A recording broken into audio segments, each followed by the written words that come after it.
to another episode of my Star Wars book reviews, and on this instalment we're going to be heading back 6 years before the events of The Force Awakens, as Leia struggles to deal with both the dark side of politics and another, more ominous threat to the galaxy, in Bloodline by Claudia Gray. Decades after the rebellion defeated the Empire at Endor, Leia Organa is now a high-ranking New Republic senator, but her troubles have not ended yet. The New Republic has divided into two sparring factions in the absence of a leader, the populists and the centrists, and as a result she has forced herself to persevere. When the Senate calls for an election to appoint a new leader, Leia is nominated as the populist candidate due to her numerous years of political experience and strength as a war hero. However, Leia is more than aware of the dangerous potential of one single person wielding so much power under the guise of unity for obvious personal reasons. But after a sudden attack on the Senate by an unknown perpetrator, fingers are pointed from both sides and an even costlier war of words ensues, culminating in the rival senator exposing the truth about Leia's past. Now having seemingly lost the trust of an already divided government, Leia realises that she will have to take matters in her own hands in order to uncover the real threat to the galaxy, thus heralding the rise of the Resistance. Some of you might remember Claudia Gray as the author of Lost Stars, another Star Wars novel that I reviewed last year, which I absolutely adored. I liked all the original characters, and the main love story was wonderfully written, and I especially adored the book's overall theme of humanity conquering hatred and never giving up in spite of how dark the world may seem. Very interesting and mature subject matters for a young adult novel, and all the better for it. Because Claudia Gray is excellent at writing Star Wars with heart. She understands the core message of the franchise and utilises it to create these emotionally intense and sometimes dark yet very human stories. It was what made Lost Stars so good, and the same thing applies to Bloodline here. Claudia Gray's effectiveness as an author is best whenever she's exploring complicated themes through her writing, from the complexities of wartime and struggle to hold on to love in Lost Stars, to Bloodline's look at the cutthroat, seedy darkness of politics and how idealism can be a double-edged sword for both the idol, their worshippers and even their enemies. I'll elaborate further on those themes later on, but first I want to talk about Leia, because after all, this whole book is all about her. And the way that Claudia Gray portrays her in this book is absolutely mesmerising because of how fleshed out she is. She's not the perfect politician everyone expects her to be, and she does make quite a few mistakes which leads to her getting into some very dangerous situations, but at the same time she has a really strong moral compass and she's filled with so much determination, and it's just really interesting to see this character before the events of The Force Awakens. When we first reunited with Leia in the new movie, we learned that she became a general leading the resistance against the First Order, committed to her cause as ever and still fighting for what's right, but at the same time she was a lot more solitary, more emotionally exhausted, due to having lost her son, her husband and her brother. To say that she went through some tough times would be an understatement. Now, Bloodline takes place several years before the events of the new trilogy, obviously, and we see that Senator Leia was still very much on her own even back then, albeit for slightly less than depressing reasons. Having already made the decision to not become a Jedi like her brother, Leia is working with the New Republic in a more political front, but even that is not without its burdens. She's tired of all the constant infighting between members of the Senate, with their never-ending pettiness and transparent refusal to come to a complete decision on important matters, and she's already made plans to stand down from her position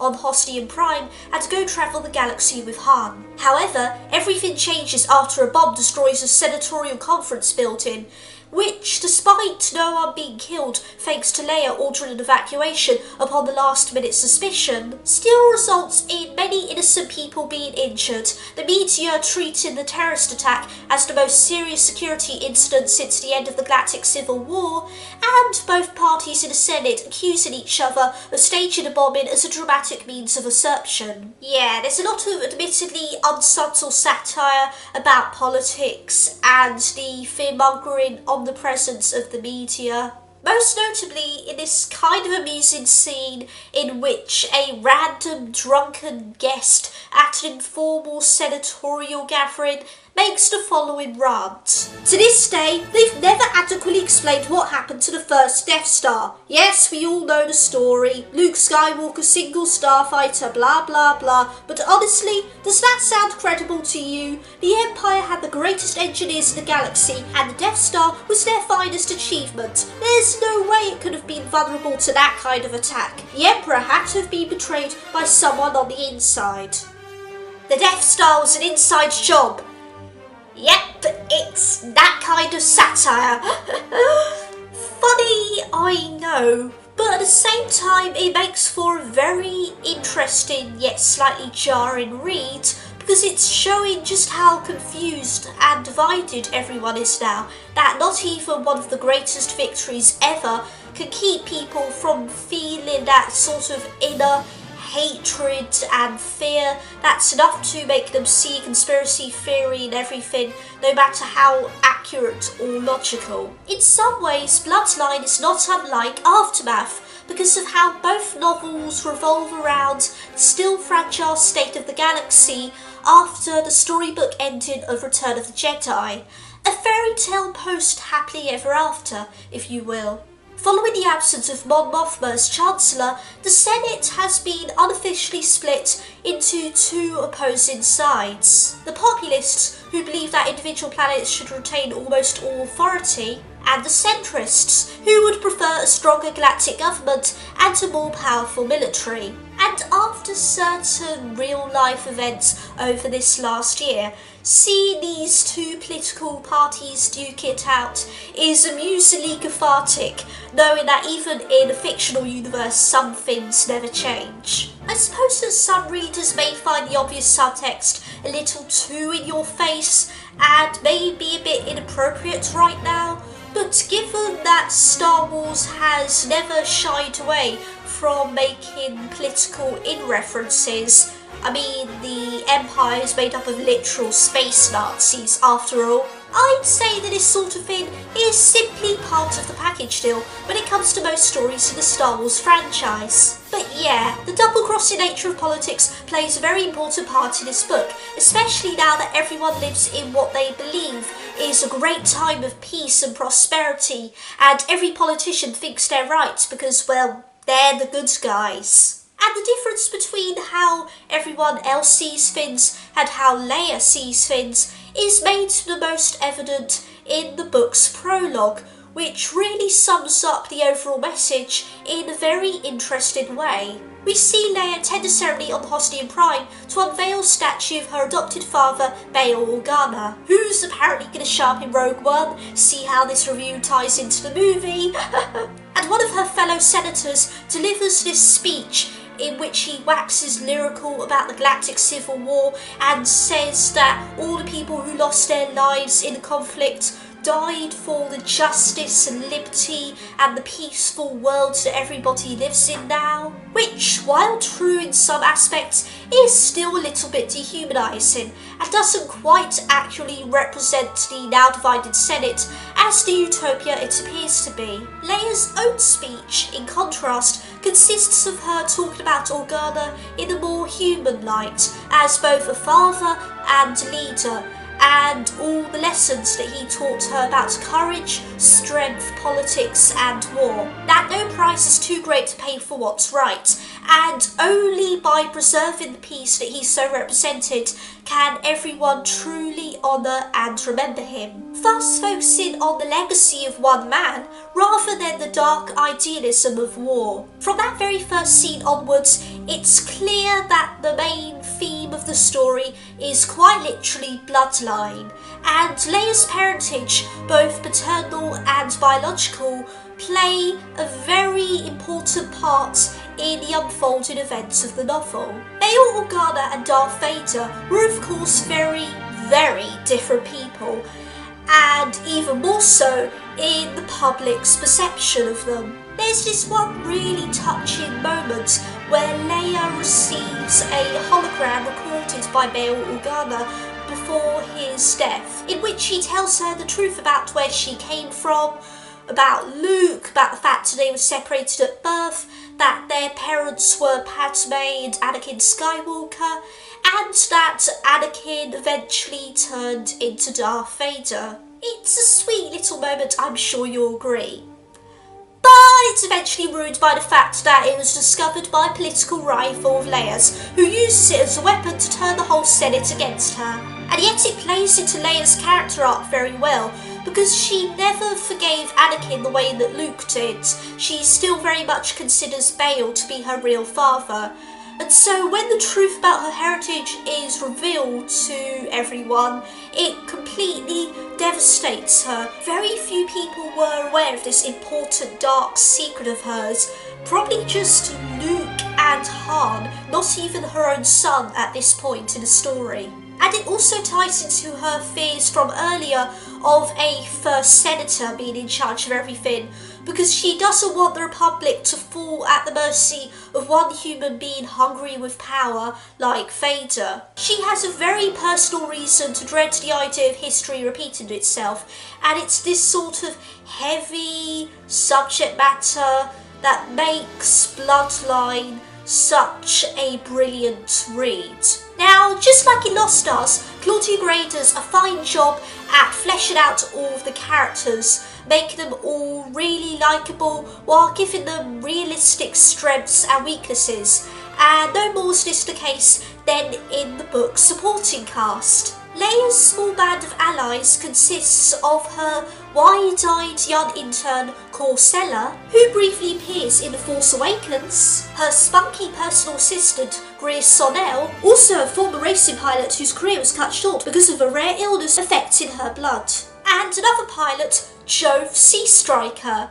And as you can imagine, the way that everyone interacts with each other is very cute and funny and makes for some adorable friendship moments. However, the character who stood out the most for me was actually Ransom Castafo, a smarmy young centrist politician who has a personal obsession with the Empire bordering on fanatism, which he makes no secret of by having a collection of old Imperial artifacts in his office, and he even gets into a disagreement with Leia when he states that the Empire would have been much better if they just had a different leader than Palpatine, and says that the Rebel Alliance used terrorist tactics to defeat him. But we later learn that as a child, his parents were forced to work on the construction of the first Death Star, and eventually died due to the harsh working conditions, which makes him oddly sympathetic in a way. And Ransom and Leia do find a way to tolerate each other, despite them both being on opposing factions. And without giving too much away, the way that plays out ultimately ends on a very bittersweet note. And speaking of supporting characters, the romance between Leia and Han Solo also plays a big part in the story. And thankfully, their relationship is just as strong as ever. As we saw previously in Aftermath Life Debt, Han helped Chewbacca free his planet of Kashyyyk from Imperial enslavement. The latter of the pair has since decided to stay behind in his homeworld with his family. Han himself is still flying around the galaxy doing his own thing, but he and Leia are still very much in love, even if their relationship is more of a long-distance one. In fact, Han plays a very important part in the narrative and shows up several times, either to comfort Leia or to assist her during her covert mission during the second act of the book. The scenes in which they interact are very in character and absolutely wonderful to read. It's so nice seeing them properly together here compared to the short screen time of their emotional reunion in The Force Awakens. Their son Ben also gets a brief mention, where it's stated that he's still undergoing training with Luke. And yes, knowing what will eventually happen to him a few years later does indeed make the references to him more gut-wrenching in hindsight. I mean, he's just their kid at this point. He's still good. He's not going to betray everyone and turn into an evil murderous Darth Vader wannabe. Never!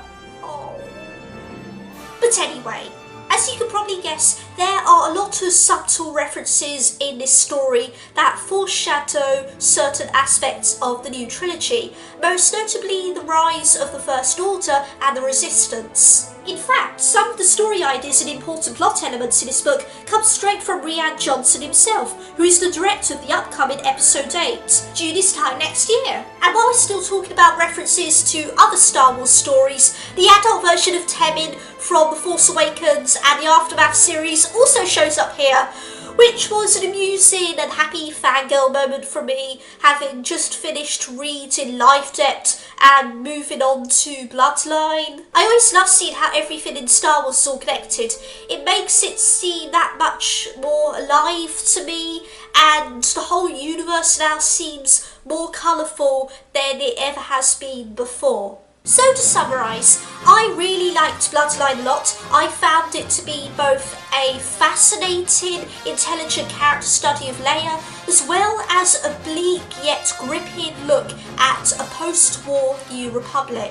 Once again, Gray manages to capture the magic of Star Wars as an entity, even when throwing the spotlight on a single character. The other characters are also compelling. The world building feels both natural and complex, while still allowing the reader to use their imagination, and the brief action scenes, although entertaining, manage to take a back seat when they need to, in favour of a surprisingly intense plot filled with political intrigue. The story raises interesting points about the dark side of humanity, the dangers of politics, and how a cutthroat dog-eat-dog mindset was the renewing factor into the galaxy's ever-occurring turmoil, thus hinting at things to come in later movies. Bloodline is a very intimate story, tense at times, yet the warm, vivid characterisation allows it to have some heart, despite the impending doom and gloom of things to come.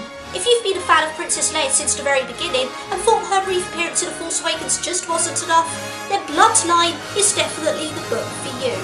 Thanks for watching. Be sure to like and comment on this video, subscribe to my channel if you haven't already, and why not check out my review from yesterday of Aftermath Life Debt, or my review last year of Claudia Gray's previous book, Lost Stars. Come back tomorrow, where I'll be wrapping up this series for the year with the prequel novel to Rogue One, Catalyst. But until then, this is Poindexta, and this is the end of the Star Wars book review.